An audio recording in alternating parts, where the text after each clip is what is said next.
Comedy, romance এবং ফ্যান্টাসিতে ভরা Goblin ড্রামাটির second episode explain করব আজকে। যারা প্রথম এপিসোডটি দেখেননি তারা অবশ্যই প্রথম এপিসোডটি দেখে আসবেন। লিংক আমি ডেসক্রিপশন বক্সে দিয়ে রাখবো। তাহলে চলুন শুরু করি আজকের এক্সপ্লেনেশন। এপিসোডের শুরুতে দেখানো হয় জিয়ন্তাক প্রথমবারের মতো বিদেশে এসে অনেক খুশি হয়ে যায়। এরপর তারা একটি মেটেল বাগানে হাঁটার সময় গবলিন একটা মেটেল পাতা ধরে ফেলে, যেটা দেখে জিয়ন্তাক বলে, প্লিজ ওটা ফেলে দাও। ঝরা মেটেল পাতা ধরলে নাকি যার সাথে হাঁটছো তার সাথে প্রেম হয়ে যায়। সে তখন পাতাটি গবলিনের থেকে কেড়ে নিয়ে নিজের কাছে রেখে দেয়। তারপর তারা যায় একটি জাঁকজমকপূর্ণ হোটেলে। গবলিন সেখানে জিয়ন্তাককে রেখে একটি বিশেষ জায়গায় যেতে চায়। জিয়ন্তাক তখন ভয়ে ভয়ে বলে, একটা হাই স্কুলের বাচ্চা মেয়েকে তুমি এভাবে ফেলে যাচ্ছ, যদি কোনো বিপদ হয়? গবলিন বলে, সমস্যা নেই, কোনো বিপদ হলে আমাকে স্মরণ করো। এই বলে সে চলে যায়। এদিকে আমরা গ্রিম রিপারকে দেখি। সে একটি রেস্টুরেন্টে বসে আরেকজন রিপারের সাথে হারানো আত্মাদের ব্যাপারে কথা বলছিল। হারানো আত্মা বলতে যাদের মারা যাওয়ার কথা থাকলেও কোনো কারণে তারা বেঁচে গেছে, যেমন জিয়ন্তাক। রিপার বুঝতে পারছে না কোন অভিযোগ দিয়ে এদের আফটার লাইফে পাঠাবে, কারণ জীবিত বা মৃত কোনোটাতেই তাদের নাম নেই। এরপর দেখা যায় দুইজন লোক একে অপরের সাথে ঝগড়া করছে। এরা ছিল মূলত আত্মা, আর এদেরকে নিয়ে যেতে গ্রিম রিপার এখানে এসেছে। ফলে সে তাদের দুজনকেই তার সাথে বিশেষ কক্ষে নিয়ে যায়, যেখান থেকে আফটার লাইফে পাঠানো হয়।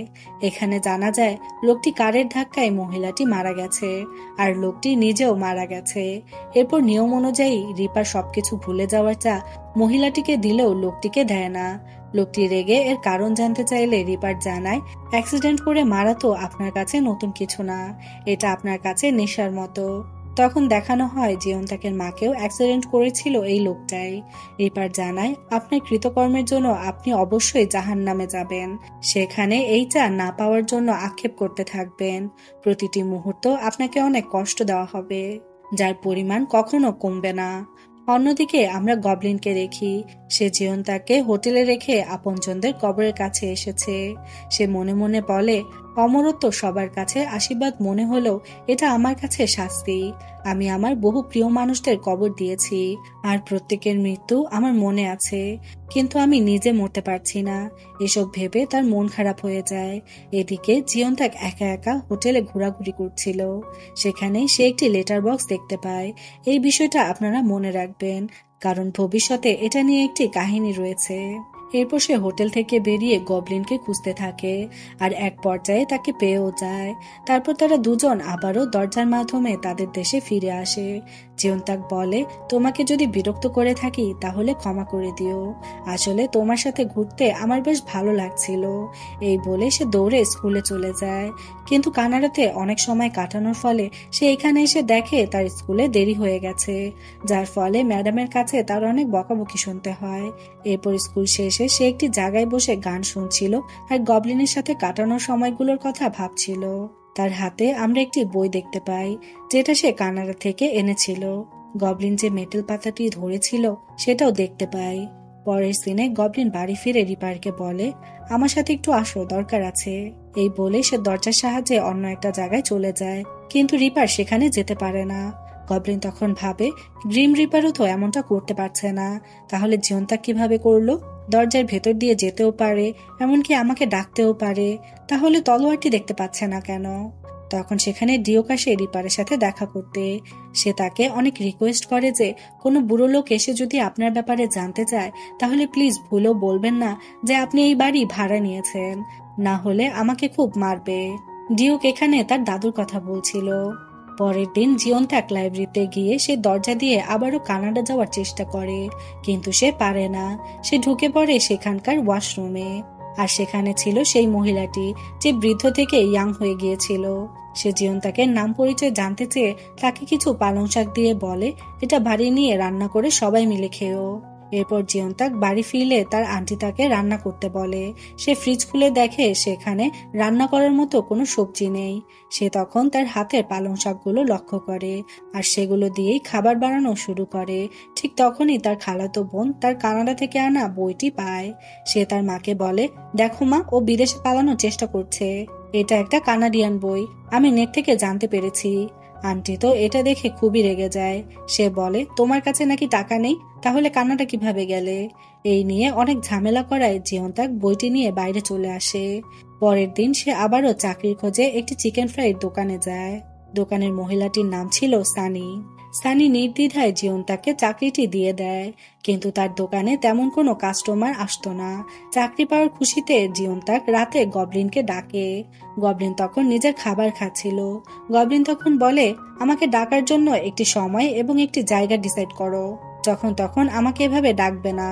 জিয়ন্তাক বলে, আরে এটা তো আমার জন্য ঠিক আছে। গবলিন বলে, তবে আমার জন্য এটা ঠিক নেই, আমারও তো ভালো লাগতে হবে। এই বলে গবলিন সেখান থেকে চলে যায়। বাড়িতে ফিরে সে রিপারকে জিজ্ঞেস করে, আচ্ছা আমাকে কেমন লাগছে? রিপার বলে, তুমি তো সকাল থেকে এই জামাই পরে আছো। গবলিন বলে, জিয়ন্তাক আমাকে যখন তখন ডাকতে পারে, তাই ওর সামনে আমাকে যেন স্মার্ট দেখা যায়। রিপার বলে, খুব ভালো লাগছে। গবলিন বলে, আচ্ছা তার মানে চেঞ্জ করতে হবে। এই বলে সে এক এক সময় এক এক জিনিস নিয়ে চলে আসে। বেচারা রিপার তার জন্য সারা রাত ঘুমাতে পারে না। পরের দিন সকালে রিপার যখন জামা কাপড় ভাঁজ করছিল, তখন সে গবলিনের আন্ডারওয়্যার নিয়ে ফানি ফানি গান করতে থাকে, যেটা শুনে গবলিন তাকে গান থামাতে বলে আর তার আন্ডারওয়্যারটি রেখে দিতে বলে। তাদের মধ্যে আবারও টম এন্ড জেরির ঝগড়া শুরু হয়ে যায়। এরপর দেখা যায় ডিওক আসে গবলিনের কাছে। গবলিন তাকে শান্তভাবে বলে, তুমি এখন অনেক বড় হয়ে গেছো, এখন তোমার সত্যিটা জানা উচিত যে আমি আসলে কে। এটা শুনে তুমি বেশি চমকে যেও না। ডিওক বলে, কে আবার? আপনি গবলিন? গবলিন তখন অবাক হয়ে যায়। সে বলে, তুমি এসব কবে থেকে জানো? ডিওক জানায়, 8 বছর বয়স থেকে। তুমি তখন একটু ড্রাঙ্ক হলেই স্বর্ণের বার বানাতে। এটা শুনে গবলিন হাওয়ায় ভাসতে থাকে আর বলতে থাকে, তার মানে তুমি 8 বছর বয়স থেকে আমার সব কথায় হ্যাঁ হ্যাঁ করে যাচ্ছ। এদিকে আমরা দেখতে পাই সানি এক গণকের কাছে গিয়ে জানতে চায় তার কপালে আদৌ কোনো বয়ফ্রেন্ড জুটবে কিনা। গণক তাকে বলে, একজন কালো টুপি পরা লোক তোমার জীবনে আসবে। পরের সিনে জিয়ন্তাক সেই মেটাল পাতাটি ল্যামিনেটিং করে গবলিনকে দেওয়ার জন্য। রাতে সে যখন আগুন নিভিয়ে গবলিনকে ডাকে, পিছনে ফিরে সে গ্রিম রিপারকে দেখতে পায়। রিপার বলে, 10 বছর ধরে তোমাকে খুঁজছি, অবশেষে তোমাকে পেলাম। জিয়ন্তাক তখন রেগে বলে, আপনি আমার পিছু নিয়েছেন কেন? আপনার লিস্টে তো আমার নাম নেই। রিপার জানায়, হারানো আত্মার লিস্টে আছে, এবার তোমাকে কেউ বাঁচাতে পারবে না। তখনই দেখা যায় সেখানে গবলিন চলে আসে। একটু আগে জিয়ন্তাক যে আগুন নিভিয়ে তাকে ডেকেছিল, তাই সে এখানে এসেছে। গবলিনকে দেখে জিয়ন্তাক দৌড়ে গিয়ে তার চোখ আটকে বলে, ভুলেও ওর চোখের দিকে তাকিও না, ও একজন গ্রিম রিপার। গবলিন বলে, আমি ওকে চিনি, সমস্যা নেই, ও তোমার কিছু করতে পারবে না। গবলিনকে যে বিয়ে করতে চেয়েছে তাকে নিয়ে যাওয়ার সাধ্য কারো নেই, অন্তত আমার চোখের সামনে থেকে তো নয়। রিপার বলে, ও এই তাহলে সেই মেয়ে, তবে তুমি তাকে বাঁচিয়ে অনেক বড় ভুল করলে, আবার দেখা হবে। এরপর রিপার চলে গেলে জিয়ন্তাক বলে, তুমি তাহলে আসলেই গবলিন? গবলিন বলে, হ্যাঁ আমি গবলিন, কিন্তু তুমি আমার বউ না। জিয়ন্তাক তখন কষ্ট পেয়ে বলে, সব ভূতেরা আমাকে দেখলেই বলে গবলিনের বউ, আর তুমি বলছো আমি তোমার বউ না? আমি দেখতে সুন্দর না এজন্য? গবলিন বলে, তুমি অনেক সুন্দর, কিন্তু আমি সুন্দর কাউকে খুঁজছি না, আমি এমন কাউকে খুঁজছি যে আমার একটি বিশেষ জিনিস দেখতে পারবে। তুমি দেখতে পাওনি, তাই তুমি গবলিনের বউ নও। মিথ্যা আশা নিয়ে আমাকে আর ডেকো না। এই বলে সে চলে যায়। বাড়িতে ফিরলে রিপার তাকে বলে, শুনেছি গবলিনের বউ মানে গবলিনের মৃত্যু, তোমার মৃত্যু তাহলে অনিবার্য। গবলিন বলে, সৌভাগ্যবশত মরছি না, ও তলোয়ারটি দেখতে পায়নি। এদিকে জিয়ন্তাক মন খারাপ করে লাইব্রেরিতে বসেছিল। সে তখন রাগ করে যে পাতাটি গবলিনকে দিবে বলে ভেবেছিল সেটি একটি বইয়ের ভেতরে রেখে বইটি বুক সেলফে রেখে দেয়। সে যাওয়ার পর কেউ একজন সেই বইটি নিয়ে নেয়। এটা কে ছিল সেটা আমরা পরে জানতে পারবো। এদিকে গবলিনের মন অনেক খারাপ, কারণ জিয়ন্তাক তার তলোয়ারটি দেখতে পায়নি এবং তাকে সে অনেক মিস করছিল। সে এতটাই মনমরা হয়ে বসেছিল যে চারদিকে মেঘের মতো হয়ে অন্ধকার হয়ে যাচ্ছিল। তখন রিপার সেখানে এসে ডিওককে জিজ্ঞেস করে, কি হয়েছে ওর? ডিওক বলে, জানি না, 3 ঘন্টা ধরে সে এভাবেই বসে আছে। রিপার তখন মজা করে বলে, তোমাকে দেখে মনে হচ্ছে তুমি কোনো মেয়ের ব্যাপারে ভাবছো, তোমার চেহারা বলে দিচ্ছে তুমি 300 বছর পর কোনো মেয়ের সাথে কথা বলেছো। তোমার কি তোমার বোর সাথে ঝগড়া হয়েছে? ডিওক বলে, আঙ্কেল তুমি বিয়ে করে ফেলেছো? সে কি দেখতে অনেক সুন্দরী? রিপার বলে, হ্যাঁ, সে মাত্র 19 বছরের একটি মেয়ে। গবলিন বলে, কি সব বলছো বাচ্চার সামনে? রিপার তখন ডিওকের সামনেই বলে ফেলে, তুমি একজন গ্রিম রিপারের চোখ ফাঁকি দিতে পারবে না। ফলে ডিওক রিপারের আসল পরিচয় জেনে ফেলে। এরপর রাতে রিপার বাইরে যেতে গেলে গবলিনকে বলে যায়, আমার টুপিটা লন্ড্রি করতে যাচ্ছি। গবলিনের তখন একটু সন্দেহ হয়। সে তার পিছু নিয়ে দেখে রিপার আসলে জিয়ন্তাকের বাড়িতে গেছে, কিন্তু সেখানে সে তাকে খুঁজে পায়নি, কারণ জিয়ন্তাক তার আন্টির অত্যাচারে আজকে তার চাকরি করা সেই রেস্টুরেন্টে ঘুমাবে বলে ঠিক করেছে। কিন্তু হঠাৎই তার কিছু একটা মনে হলে সে বাইরে চলে আসে আর ভূতেদের খুঁজতে শুরু করে। সেখানে সে একটি ভূতের দেখা পেয়ে যায়, যাকে ড্রামায় ভার্জিন গোস্ট বলা হয়েছে। তখন জিয়ন্তাক তাকে বলে, আমি গবলিনের বউ, সেটা তুমি কোথা থেকে জেনেছো? ভার্জিন গোস্ট বলে, এটা আমাকে একটি বুড়িমা ভূত বলেছিল।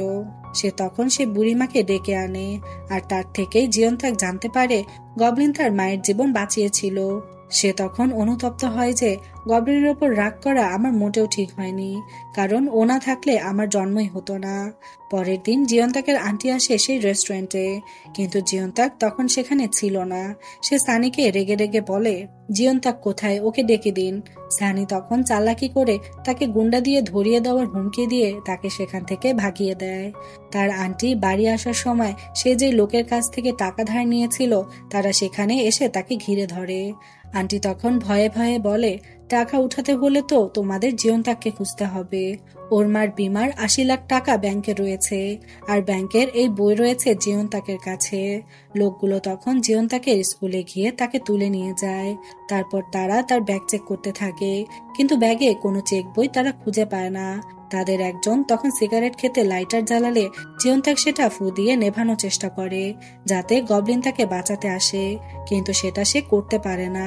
লোকগুলো এতে রেগে গিয়ে তাকে মেরে ফেলবে বলে সিদ্ধান্ত নেয়। এবার তাহলে কি হবে? গবলিনকে সে যেহেতু ডাকতে পারেনি, তাহলে সে কিভাবে বাঁচবে? এই প্রশ্ন রেখেই দ্বিতীয় এপিসোডটি এখানেই শেষ হয়ে যায়। কেমন লাগলো এই এপিসোডটি অবশ্যই কমেন্ট করে জানাতে ভুলবেন না। ভালো লাগলে অবশ্যই একটি লাইক করবেন এবং আমার চ্যানেলটি সাবস্ক্রাইব করবেন।